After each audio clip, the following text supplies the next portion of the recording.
On July 4th, 1776, 56 men signed a document that would change the world. Most Americans know those famous words. We hold these truths to be self-evident, that all men are created equal. What if everything you know about the Declaration of Independence is true, but incomplete? What if the document that defined America contains a second message, hidden for 2.5 centuries, waiting to be seen? The writers believed they were declaring independence from Britain. They believed they were establishing the foundation for a new nation based on self-governance. But what if they were writing something else entirely, something they themselves didn't fully see? We are going to look through the lens that reveals this hidden message. You'll discover a pattern woven into the words of this declaration, a pattern that connects the founding of America to an ancient biblical choice, revealing not a cry for independence, but something far more profound. You'll watch as the Declaration transforms before your eyes from a political manifesto into a theological masterpiece, a reversal of an ancient biblical judgment that still shapes our world today. By the end of this journey, you'll never read the Declaration the same way again. The Declaration of Independence, a message from God for our time. A structural reversal of 1 Samuel 8. 1 Samuel 8, we reject God's rule. Give us a king to judge us. The 1776 Declaration. We reject the king's rule. God alone shall judge us. This document presents a deep structural analysis of 1 Samuel 8 and the 1776 Declaration of Independence. The side-by-side comparison reveals that the Declaration is organized as a deliberate 7-part theological corrective to the ancient political and spiritual error of choosing a human king. The arrangement is designed to show that the Declaration is not merely a political treatise, but a formal act undoing the ancient choice made in Samuel's day to reject God's rule and select a human to rule. There are 7 categories we'll walk through. Let me show you how each page is structured using Category 1, Innocence.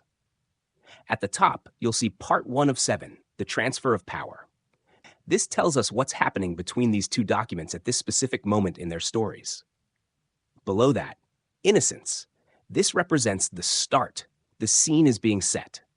This is the universal definition of Category 1. It's the broader principle you can apply to any document using this framework. On the left, we have a portion of text from 1 Samuel 8, just the section that fits within Innocence. Notice the 2 different colored highlights, yellow and pink. Each color represents a specific theme we'll examine. Below the biblical text, you'll find summary boxes. Each one captures the essence of the highlighted section above it in a short phrase. S1 is yellow, matching the yellow text. S2 is pink, matching the pink text. The S stands for Samuel, and the number tells you which theme you're looking at. By the time we're done, there will be 20 of these. Now look to the right. Here's the corresponding portion from the Declaration of Independence, also with yellow and pink highlights. And below the Declaration's text, we have its summary boxes, D1 in yellow, D2 in pink. Same system, just with D for Declaration. Here's where it gets interesting, the connections. Arrow A shows how Samuel's highlighted text connects down to its summary boxes. Arrow B shows the same thing happening on the Declaration side. Arrow C reveals something remarkable. The yellow highlights connect across both documents. They're addressing the same theme, just from opposite directions. This happens 20 times throughout the documents. Arrow D shows how the summaries pair up. S1 matches with D1, S2 with D2. These aren't arbitrary connections. When you read the text side by side like this, these themes emerge naturally, showing you exactly how the documents relate to each other. This same pattern repeats through all 7 categories. Every colored section has its matching summary. S1 pairs with D1, S2 pairs with D2, continuing all the way to S20 and D20. 20 themes in Samuel, 20 in the Declaration, each one perfectly aligned. Now that you know how to read these pages, let's dive into Category 1, Innocence, and watch this reversal unfold. Let's dive into Category 1, Innocence, Part 1 of 7, the transfer of power. This is where everything begins, where the scene gets set. We're about to see 2 documents, separated by thousands of years, telling opposite stories about the same fundamental issue: who gets to judge, who gets to rule, and how that power moves from one person to the next. Starting with Samuel's side, look at this yellow highlighted opening. And it came to pass, when Samuel was old, that he made his sons judges over Israel. Right there, he made. That's the problem. The yellow summary box S1 nails it. The incorrect start to politically connecting one judge by birth to the next judges. See, God had always chosen the judges before. But Samuel? He's getting old and decides to hand the whole thing to his kids like it's the family business. That's where the trouble starts. Now flip over to the declaration's yellow section. When in the course of human events, it becomes necessary for one people to dissolve the political bands which have connected them with another. The colonists are saying the exact opposite. Their yellow summary D1 captures it perfectly. We must dissolve political bands that connect one people with another. They're not creating connections. They're breaking them. Why? Keep reading. Back to Samuel, the pink highlight gives us the names. Now the name of his firstborn was Joel, and the name of his second, Abiah. They were judges in Beersheba. These aren't just random names. This is birthright in action. The pink summary S2 spells it out. Judgeship or power is passed down to family members. Father to sons, generation to generation, power inherited through blood. But watch what the declaration does with its pink section. And to assume among the powers of the earth the separate and equal station to which the laws of nature and of nature's God entitle them, a decent respect to the opinions of mankind requires that they should declare the causes which impel them to the separation. Separate and equal, not inherited and unequal. The pink summary D2 brings it home. Power on earth comes from God. Everyone is equal, therefore a separation is needed. Now here's where it gets beautiful. The comparison. Samuel establishes favoritism through birthright, passing power father to son. The colonists, they're living under that same system 3,000 years later. Kings and nobles inheriting authority just because of who their daddy was. But they're declaring that God's design is equality at birth. No special bloodlines. No inherited power. Everyone starts equal. One document records how the favoritism began. The other, written by people still trapped under that favoritism, declares God's truth to undo it. It's a complete reversal. Samuel's connecting power through family lines, while the declaration's disconnecting those political bands to restore God's original design. That's category 1, innocence. The scene is set, and already we can see the mirror image forming between these two documents. That mirror image we just saw in innocence, it's about to get clearer. Because now in category 2, self-awareness, something inside is starting to see something outside. This is part 2 of 7. Power is for a reason. And both documents are about to reveal what happens when people become aware of the truth about power. Let's see what Samuel's sons are up to with the yellow highlight. And his sons walked not in his ways, but turned aside after lucre and took bribes. Wow, that inheritance system we just talked about? It's already failing. The yellow summary S3 cuts to the heart of it. The sons who were made judges by birthright don't treat people equally. Remember, these are the guys who got power just because daddy gave it to them. And what do they do with it? They take turn to money. They are taking bribes. They're proving exactly why birthright power doesn't work. Now watch what the declaration does with its yellow section. We hold these truths to be self-evident, that all men are created equal. Self-evident. The yellow summary D3 couldn't be simpler. All men are created equal.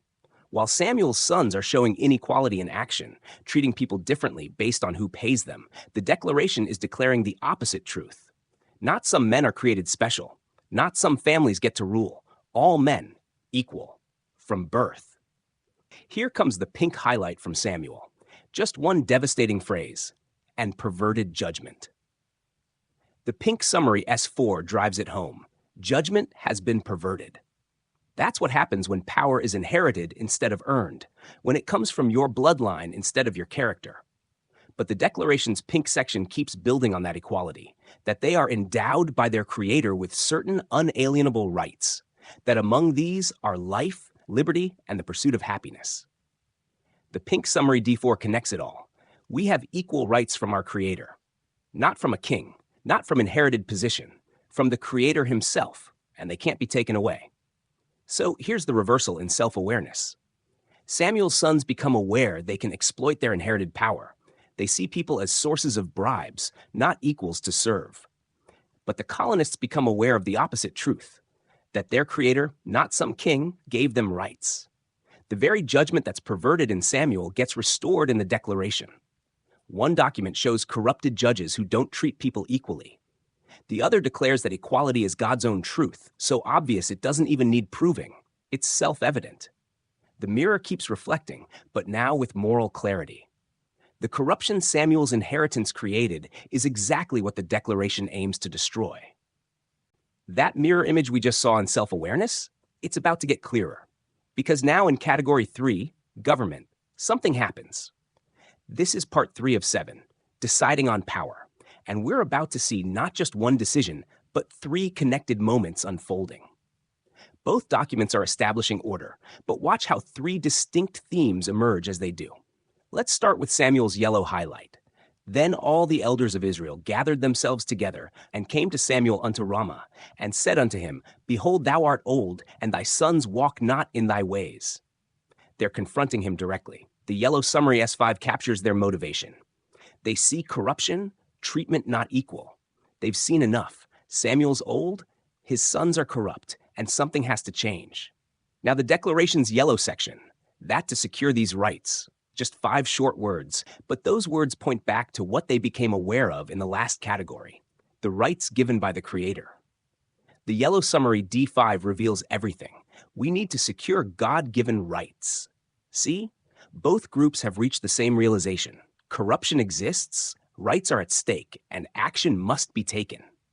That's the first theme, seeing the problem and knowing something must secure what's important. Back to Samuel, the pink highlight shows their solution. Now make us a king to judge us like all the nations. The pink summary S6 is direct. Give us a king to judge us like other nations. There's the second theme. They want government, specifically a king, and they want to be like everyone else. But watch the declaration's pink section. Governments are instituted among men. The pink summary D6 agrees on one thing. We know governments are needed. So both documents acknowledge the necessity of government. That's where they align. But notice what's missing from the declaration. No mention of copying other nations. No king. Just the principle that government is instituted. The third theme is coming. Here's the orange highlight from Samuel. But the thing displeased Samuel when they said, Give us a king to judge us. And Samuel prayed unto the Lord. The orange summary S7 shows the conflict. Samuel doesn't like the people consenting to a king to judge the people. He's displeased because he knows what they're consenting to is wrong, so he prays. The declaration's orange section reveals the principle, deriving their just powers from the consent of the governed. And the orange summary D7 draws the boundary.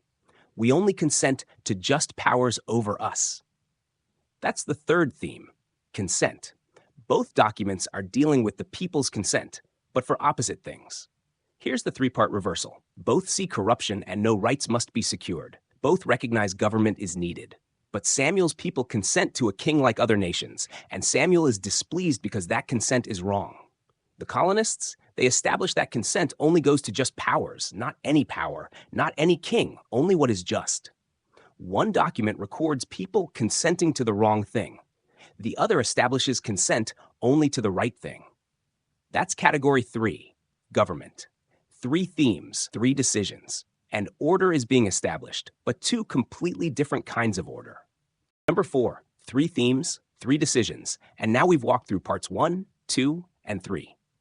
We stand at category 4, the promise. This is part 4 of 7, the promise of power to come. And this moment is different. We're at the pivot point, looking back at where we've been and forward to what's coming.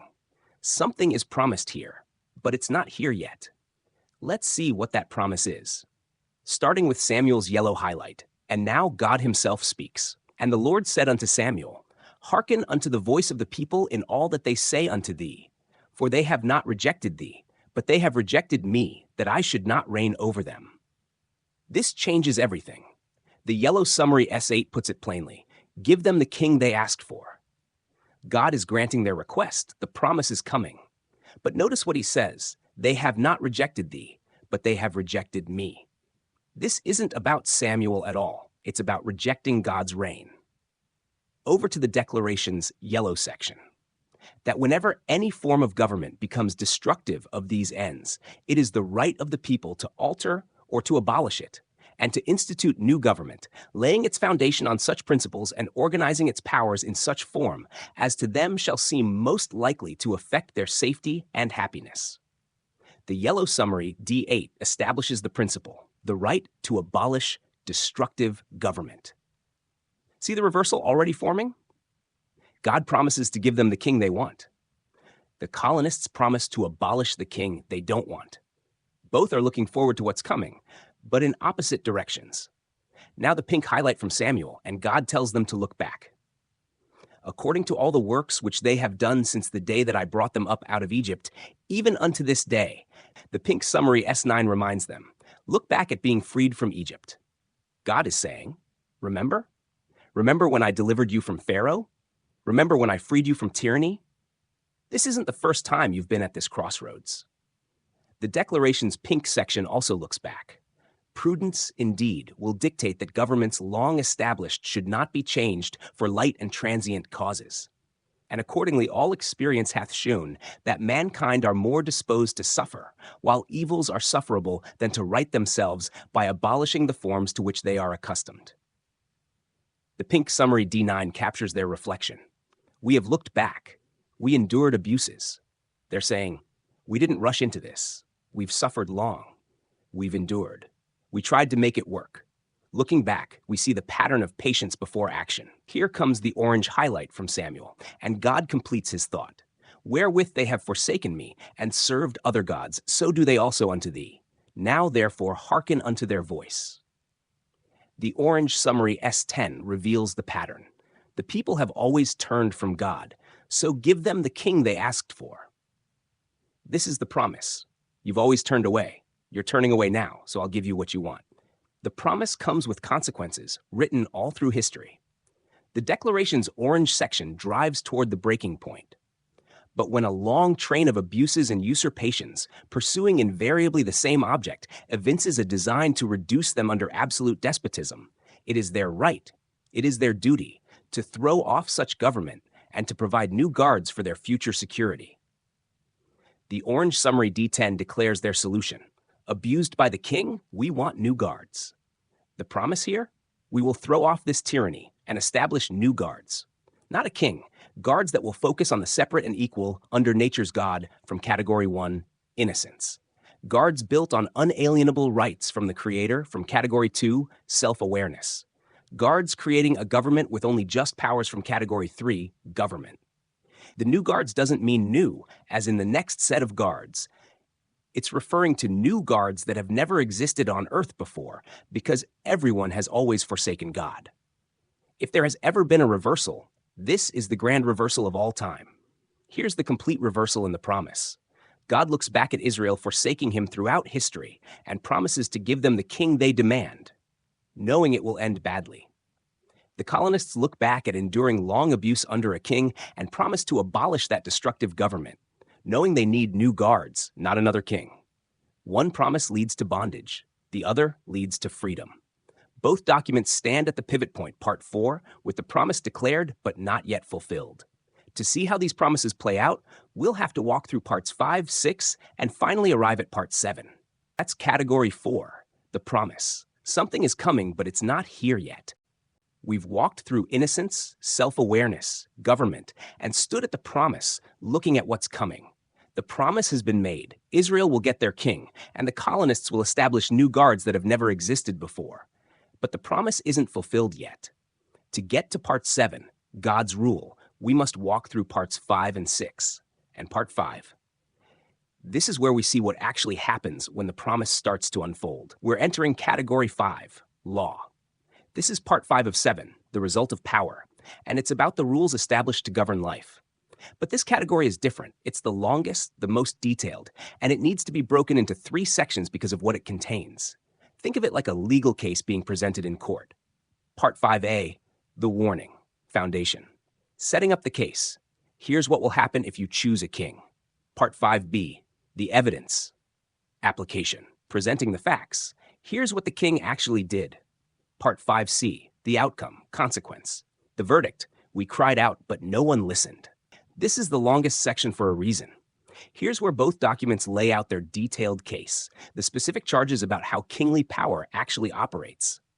In 1 Samuel, God predicts the 7 abuses. In the declaration, the colonists document those same abuses fulfilled in 27 grievances. Both needed the space to build their case, piece by piece. We're at the foundation now, Part 5A, and this is where both documents set up their case. One is warning before it happens, the other is documenting after living through it. Starting with Samuel's yellow highlight, God instructs him, "Howbeit yet protest solemnly unto them, and shew them the manner of the king that shall reign over them." The yellow summary S11 is clear. Warn the people that want a king.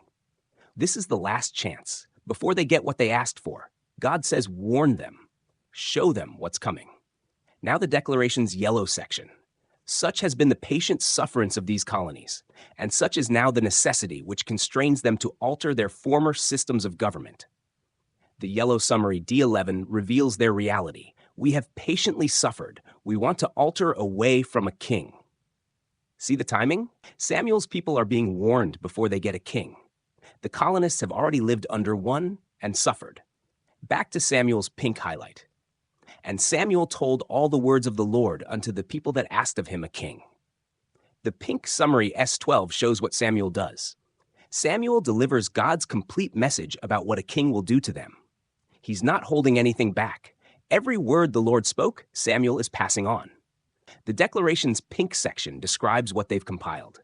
The history of the present King of Great Britain is a history of repeated injuries and usurpations, all having in direct object the establishment of an absolute tyranny over these states. The pink summary D12 presents their case. The colonists present the complete history of what the king has done. He is a tyrant. Not just a few complaints, the complete history. And not just bad leadership, tyranny. Here's the connection. Samuel delivers God's complete message about what a king will do.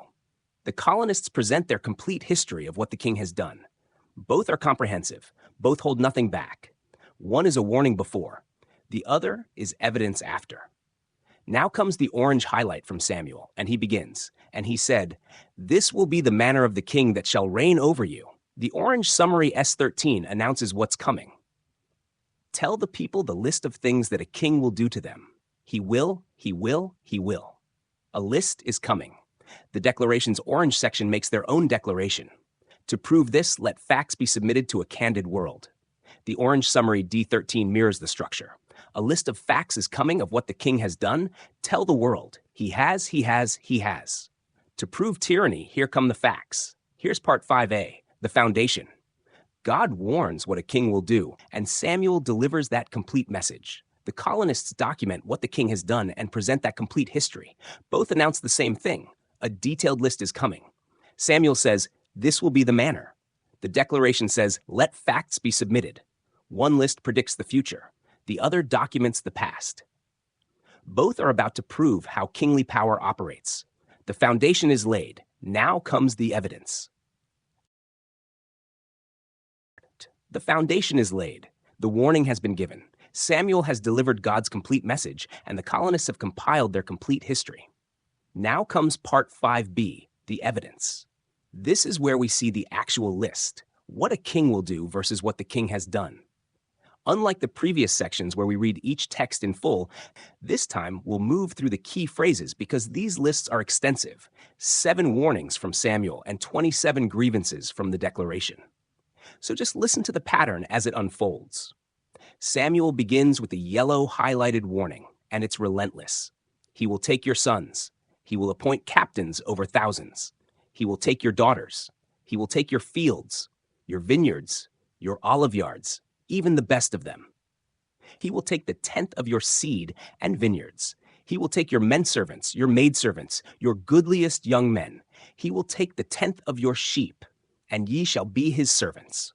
The yellow summary S14 captures the pattern. He will take, he will take, he will take. This is the list. 7 times he will do things. 7 predictions. Sons, daughters, fields, vineyards, servants, livestock, everything. He will take, and you will be his servants. Now the declaration's yellow section begins its own list. He has refused his assent to laws. He has forbidden his governors to pass laws. He has refused to pass other laws for the accommodation of large districts of people. He has called together legislative bodies at places unusual and uncomfortable. He has dissolved representative houses repeatedly. And it continues. He has, over and over. The yellow summary D14 tells us, he has. This is the list.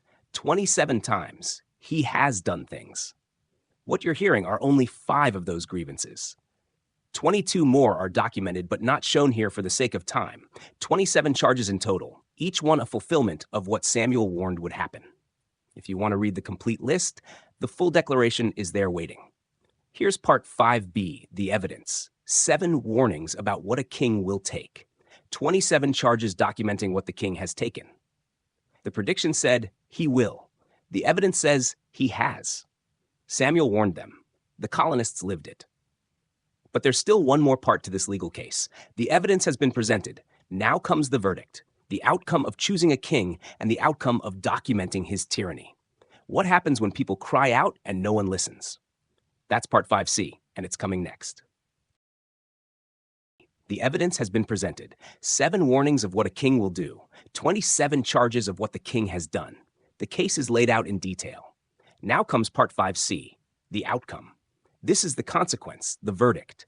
What happens after all the taking, after all the abuses? What happens when people cry out? Starting with Samuel's yellow highlight, God predicts the response, and ye shall cry out in that day because of your king, which ye shall have chosen you. The yellow summary S15 states it plainly. You will cry out because of your king. After everything the king takes, your sons, daughters, fields, servants, everything, you will cry out. The warning is clear. This king you're asking for, you're going to regret it. You will cry out because of what he does to you. Now, the declaration's yellow section. In every stage of these oppressions, we have petitioned for redress in the most humble terms. The yellow summary D15 confirms it happened. We have cried out because of the king. Just as Samuel predicted, the colonists cried out. Not once, but at every stage of oppression. In the most humble terms. They petitioned for relief. The prediction came true. They cried out because of their king. Now comes Samuel's pink highlight, and here's the devastating consequence. And the Lord will not hear you in that day. The pink summary S16 delivers the verdict. The Lord will not hear you. You chose this king instead of me. You rejected my rule for human rule. So when you cry out because of what this king does to you, I will not hear you in that day. The declaration's pink section shows the complete reality of that prediction. Our repeated petitions have been answered only by repeated injury. A prince whose character is thus marked by every act which may define a tyrant is unfit to be the ruler of a free people. Nor have we been wanting in attentions to our British brethren. We have warned them from time to time of attempts by their legislature to extend an unwarrantable jurisdiction over us. We have reminded them of the circumstances of our emigration and settlement here. We have appealed to their native justice and magnanimity, and we have conjured them by the ties of our common kindred to disavow these usurpations, which would inevitably interrupt our connections and correspondence. They too have been deaf to the voice of justice and of consanguinity. We must therefore acquiesce in the necessity which denounces our separation and hold them, as we hold the rest of mankind, enemies in war, in peace, friends. The pink summary D16 captures the complete silence. No one has listened to us, not the king, not the prince, nor our British brethren. We separate because no one listens. They cried out. The king didn't listen. They appealed to the prince. He didn't listen. They warned their British brethren. They too were deaf. Just as God said, I will not hear you, no one heard them. And because no one listened, separation became necessary. Here's part 5C, the outcome. God warned, you will cry out and I will not hear you. The colonists lived it. We cried out and no one heard us. The consequence of choosing a king over God is complete isolation. When you reject the one who listens, you end up surrounded by those who won't. The law section is complete. The warning was given. The evidence was presented. The verdict is rendered. They cried out, but no one listened. We've walked through parts 1, 2, 3, 4, and 5. 2 more parts remain before we reach God's rule. Next comes part 6, grace in, where eyes are fully open to power, and a choice must be made. The law section is complete. They've been warned, the evidence is in, and the verdict is clear. They cried out, and no one listened. We've walked through parts 1 through 5, and now we arrive at part 6, grace in. This is eyes are open to power, choose. This is the realm change, where something outside must come in. The eyes are fully open now, and a choice must be made. Starting with Samuel's yellow highlight, and here's their response to everything they've heard. Nevertheless, the people refused to obey the voice of Samuel, and they said, "Nay, but we will have a king over us, that we also may be like all the nations, and that our king may judge us and go out before us and fight our battles." The yellow summary S17 captures their declaration. The people tell Samuel their intentions. We will not obey, but we will have a king over us to judge us and fight for us. Nevertheless, despite the warning, despite knowing what the king will take, despite being told God won't hear them when they cry out, nevertheless, they refuse to obey. They know exactly what they're choosing. Eyes open. They want a king to judge them and fight their battles, just like all the other nations. Now the declaration's yellow section. We, therefore, the representatives of the United States of America, in General Congress assembled, appealing to the Supreme Judge of the world for the rectitude of our intentions. The yellow summary D17 declares their appeal. We, the officially chosen delegates, appeal to the Supreme Judge of the world to look at our honest intentions. See the reversal forming? Samuel's people say, we will have a king over us to judge us. The colonists say, we appeal to the Supreme Judge of the world. Not a human king to judge them, the Supreme Judge, God himself. They're laying their intentions before him. Now Samuel's pink highlight shows what happens next. And Samuel heard all the words of the people, and he rehearsed them in the ears of the Lord. The pink summary S18 tells us, Samuel tells the Lord they still want a king. Samuel takes their words, all of them, and brings them to God. They've made their choice clear. Despite everything, they still want a king. The declaration's pink section completes their declaration. Do, in the name, and by authority of the good people of these colonies, solemnly publish and declare that these united colonies are, and of right ought to be free and independent states, that they are absolved from all allegiance to the British Crown, and that all political connection between them and the state of Great Britain is and ought to be totally dissolved, and that as free and independent states, they have full power to levy war, conclude peace, contract alliances, establish commerce, and to do all other acts and things which independent states may of right do. The pink summary D18 proclaims to the world, we tell everyone that we are free from the king. Not just telling God, telling everyone. They are absolved from the king. All political connection is dissolved. They are free and independent. Here's part 6, grace in. Samuel's people tell their intentions. We want a king over us to judge us. Samuel takes those words to God. The colonists tell their intentions. We appeal to the Supreme Judge of the world. Then they tell everyone, we are free from the king. One group invites a human king in to judge and fight for them. The other group invites God in as Supreme Judge and declares freedom from the human king. Eyes open. Choice is made. Samuel's people choose the king. The colonists choose God. We've walked parts 1 through 6. Only one part remains. Part 7, God's rule. This is where God decides. This is where we see what happens when the realm change is complete, when the choice is made, and God himself responds. Eyes open. Choice is made. Samuel's people chose the king. The colonists chose God. We've walked through innocence, self-awareness, government, stood at the promise, endured the law, and made our choice in grace in. Now we arrive at part 7, God's rule. This is where God decides. This is the destination both documents have been moving toward from the very beginning. Starting with Samuel's yellow highlight, and God speaks his decision. And the Lord said to Samuel, hearken unto their voice, and make them a king. The yellow summary S19 captures God's declaration. God's declaration to Samuel, you make them a king. The promise from part 4 is fulfilled. They asked, they were warned, they refused to listen, and now God grants their request. Make them a king. They wanted human rule instead of divine rule, and God rules by giving them exactly what they asked for. Now the declaration's yellow section, and for the support of this declaration, with a firm reliance on the protection of divine providence, the yellow summary D19 shows their first declaration. Colonists' first declaration to God: we firmly rely on your protection. Divine providence is our only hope. Not relying on a king. Not relying on their own power. Firm reliance on divine providence. God's protection is their only hope. They're putting everything in his hands. Back to Samuel's pink highlight. And he delivers God's decision to the people. And Samuel said unto the men of Israel, go ye every man unto his city. The pink summary S20 captures Samuel's declaration. Samuel's declaration to the people: take your lives back to your lands and homes. Go home. You have your king now. Take your lives back to your homes. Take your lives back to your fortunes. Live under the system you chose. The declaration's pink section makes their final pledge. We mutually pledge to each other our lives, our fortunes, and our sacred honor. The pink summary D20 captures their second declaration. Colonists' second declaration to God: we put everything on the line. Our lives, our homes, everything in us. Everything. Not just words, but their lives, fortunes, sacred honor, the outward and the inward.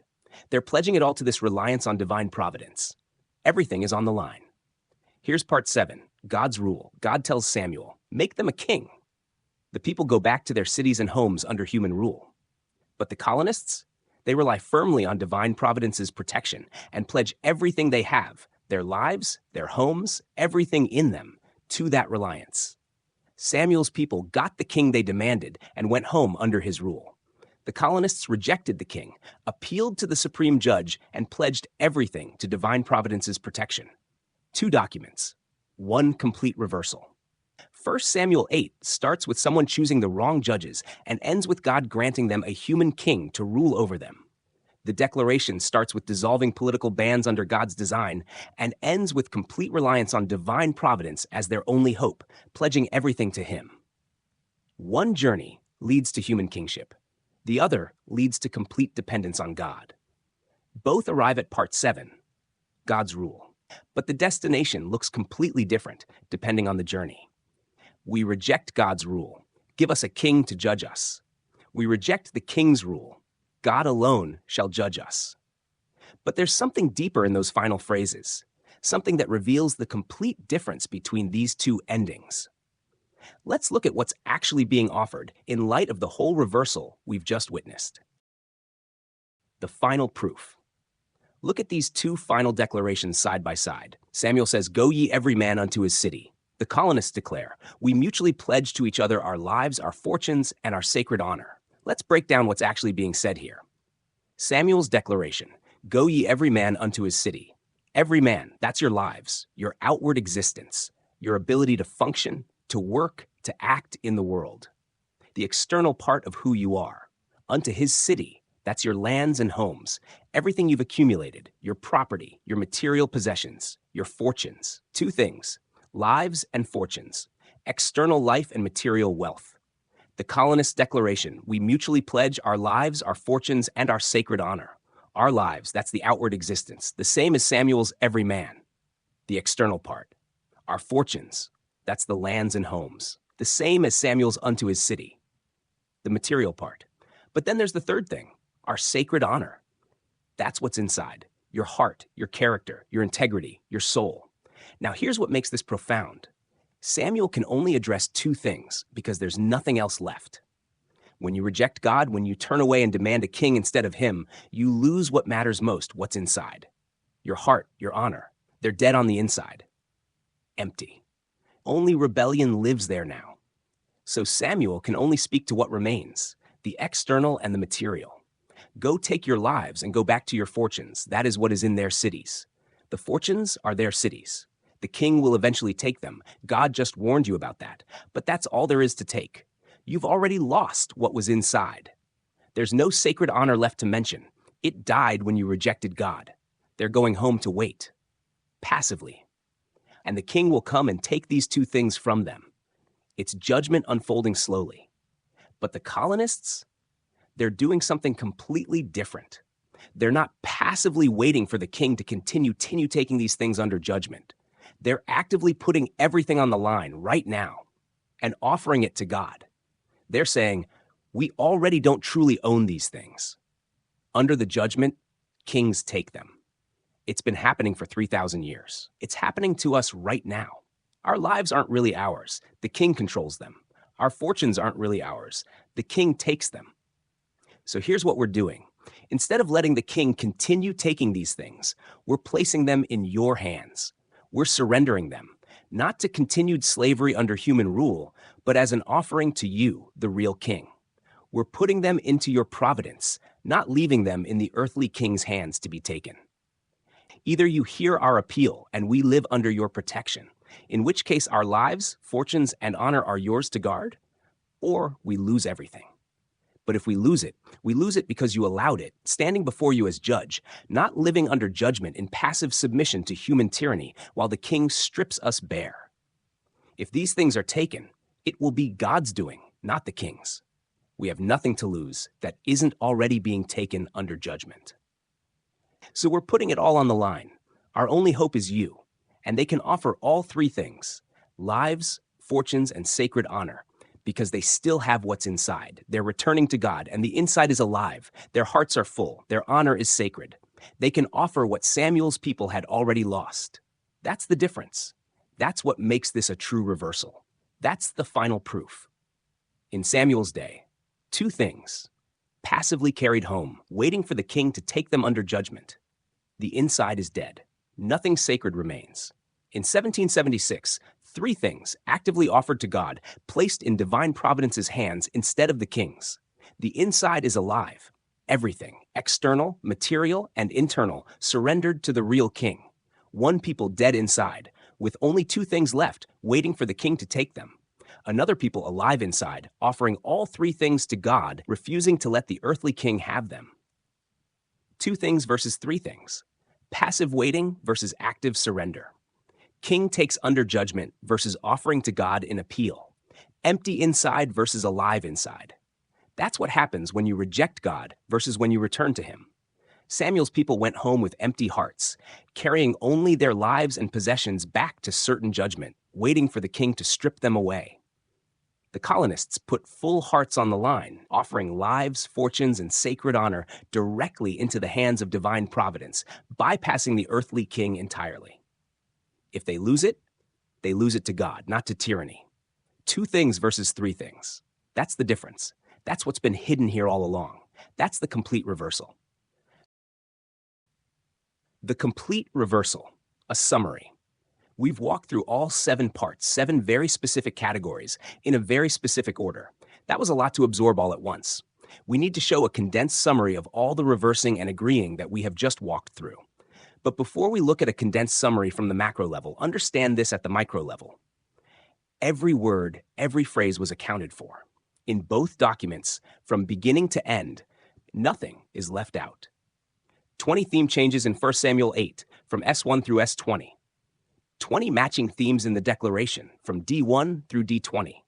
And every single one parallels perfectly, almost like they were made for one another, like two stanzas in the same song.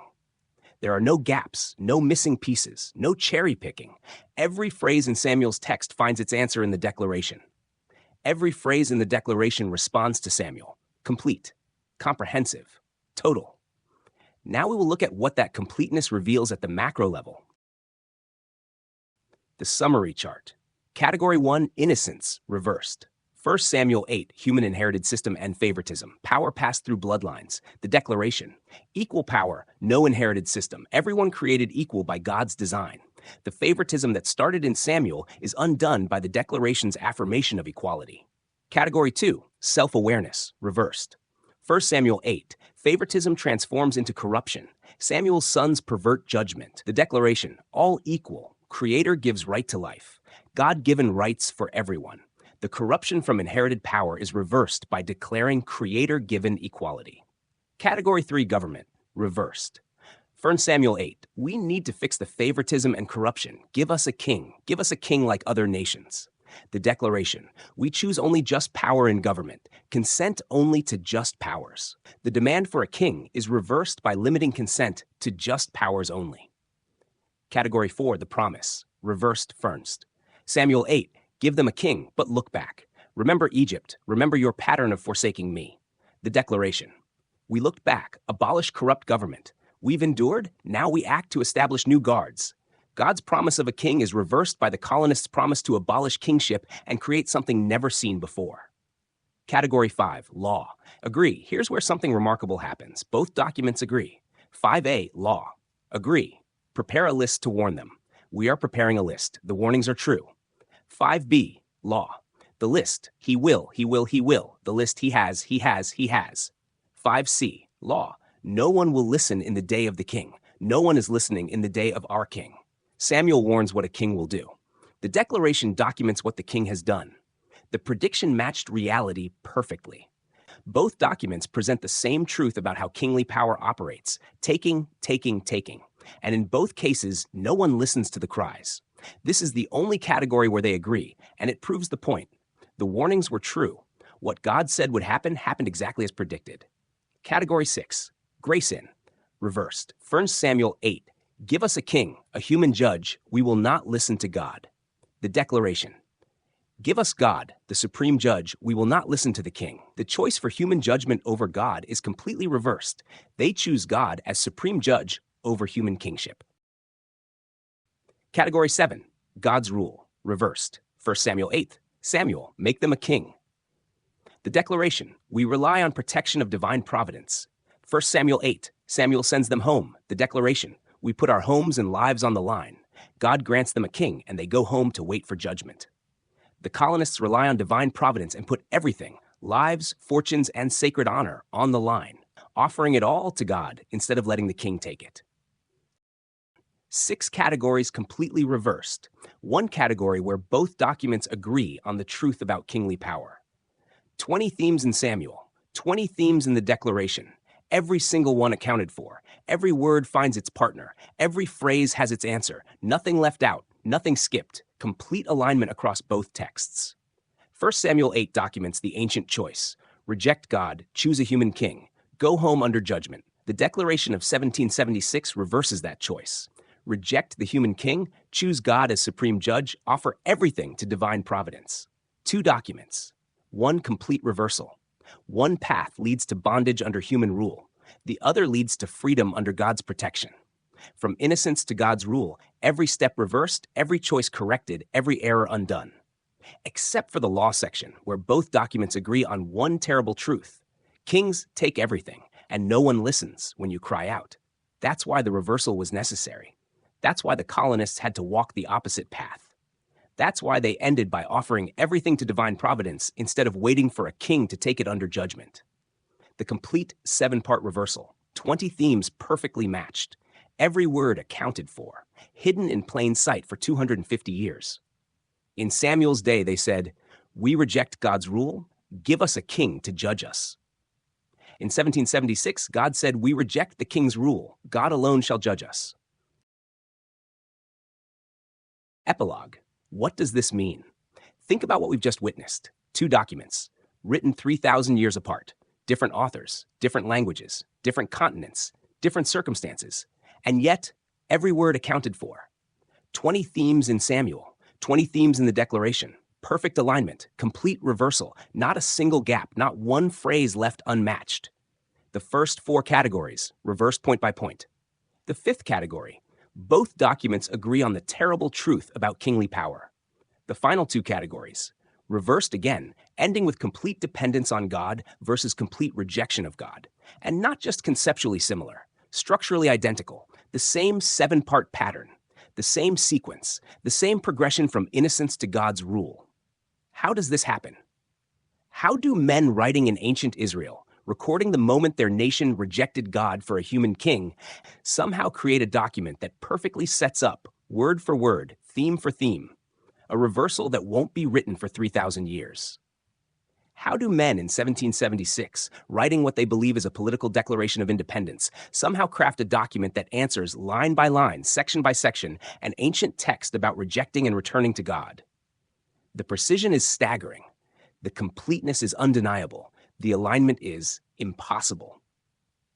Unless someone was behind both documents, unless the same hand that inspired the warning in Samuel also guided the reversal in the Declaration, unless this was designed, planned, orchestrated across millennia, Whether the writers knew it or not, and there's no evidence they did, something or someone ensured every detail fit perfectly.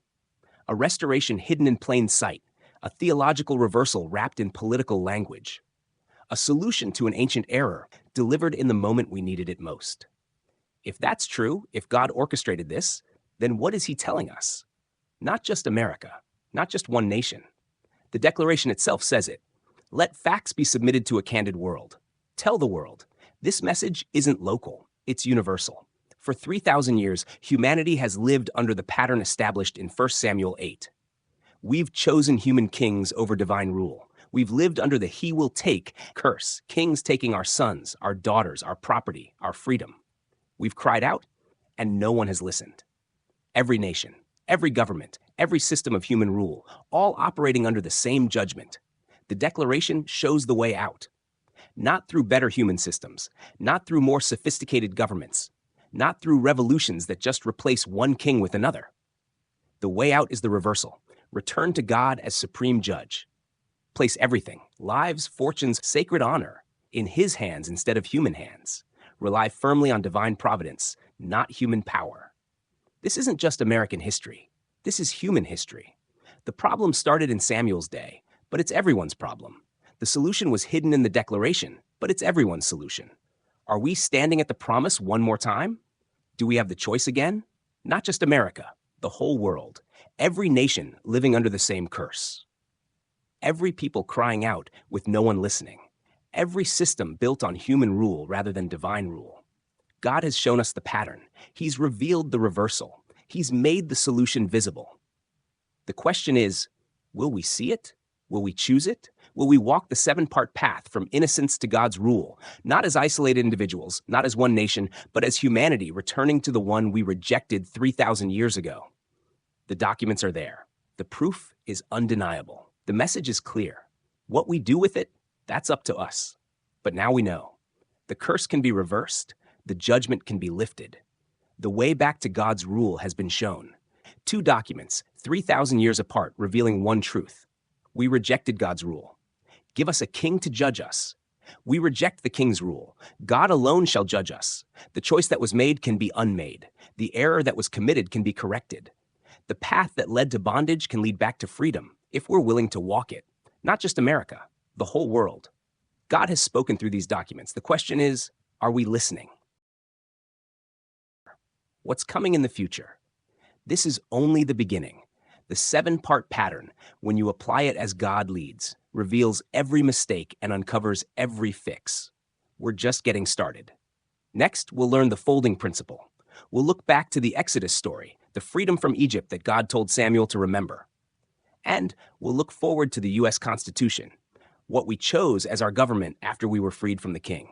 More is coming. Buckle up.